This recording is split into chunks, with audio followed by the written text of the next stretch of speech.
ThaBoxingvoice.com. Ring walk Danny here with trainer Coach Bullet. How you doing, Coach? Always great, and always in the lab, baby. Just got done putting in your work with some of your fighters. Gotta ask you, obviously, we're coming off a huge pay-per-view this weekend. Right. PBC's first on Amazon Prime and Prime Video. I felt that it was a great show overall, but obviously, gotta ask, first fight, not working with Rolly.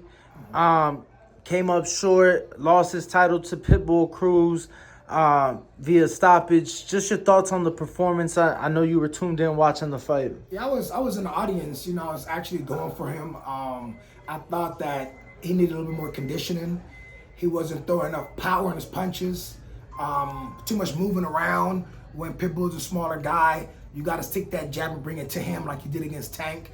And I just feel like the whole game plan was really, to go the distance. And that's not a fight you want to go distance. Pitbull's a volume puncher. This kind of guy you want to get out of there. So if he was training with me, of course, he'd have knocked out Pitbull before 6, hands down.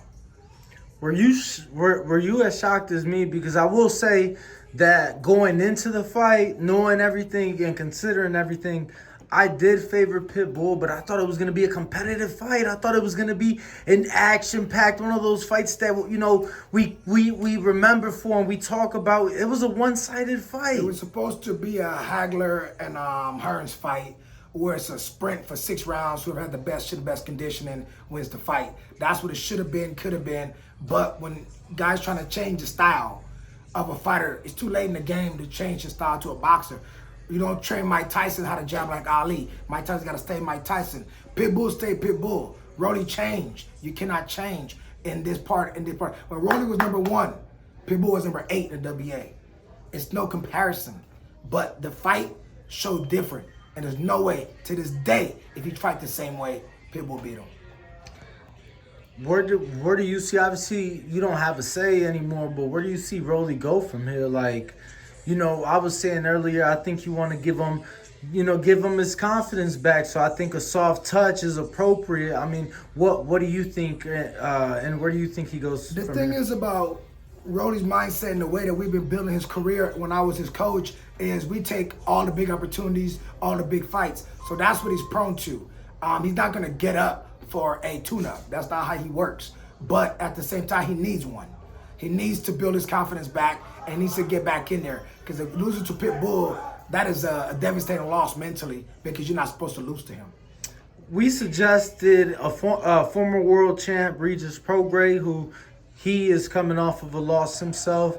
Mm-hmm. 2 former world champs in there. I think stylistically it would be a great, fun matchup. Mm-hmm. Do you think that's appropriate? Do you think it's too much? I think that's a good rebound for the both of them. Okay. I think that is very accurate. A good rebound for both of them, and then you get back into contention because the conditioning, the mindset, the game plan. Those things come with activity. Sometimes, even when I was with him, we was taking a year in between fights. That's too long of a layoff. That was the last thing I wanted to ask. Now, I felt just from what I saw, and I'm no expert by no means, but from what I saw in the post-fight interview, I felt that, he was hurt even then, that, he was still recovering from the knockout. That being said, you don't want to rush him, but you do want to keep him active. You don't want to have him get rusty and be out of shape and be out the gym. Ideally, what do you think is an appropriate time for him? 6 months. 6 months? 6, 7 months, 3 months to rest, 3 months to get back in the gym, get the water weight down, get back active, your timing, your rhythm, your sparring, and then get ready to go back in there. Because if you don't go back in there anytime soon, you're going to be beating yourself up mentally, and it's going to bring down your stock. Also, your inactivity brings your ranking down in boxing as well. So you got to watch that. So I don't know if he's even top 10 right now. I don't know. Yeah, well, I'm sure the WBA will meet and, for the ranking committee as they do monthly, we'll have to keep an eye out on that. But, just wanted your thoughts, Coach. Obviously, you've worked with him for so many years. I think a lot of us were kind of seeing what he would look like under the direction of Ishmael Salas. And now we'll see where they go from here. So, Coach Bullet, let the fans know where to follow you, where to keep up with you, and everything that you got going on with your career. Bullet_Beast on Instagram, Cromwell Gordon on Facebook, and I'm always in the lab. Top Rank, Mayweather's, or everywhere else in the city. I'm always there. But I'm going to tell fighters one thing before I go. Stick to the script. Don't let everybody try to change you to something that they want you to be. Be who you are. Out of all the champions in the world, no two champions won the championship belt with the same style. Game over. Peace boxing. Thank you, Coach. Appreciate the time. Absolutely. What up, YouTube family? Don't forget to hit that like button. Subscribe to the YouTube channel. Help us get to that 1 million subscribers. We're on the road to 1 million.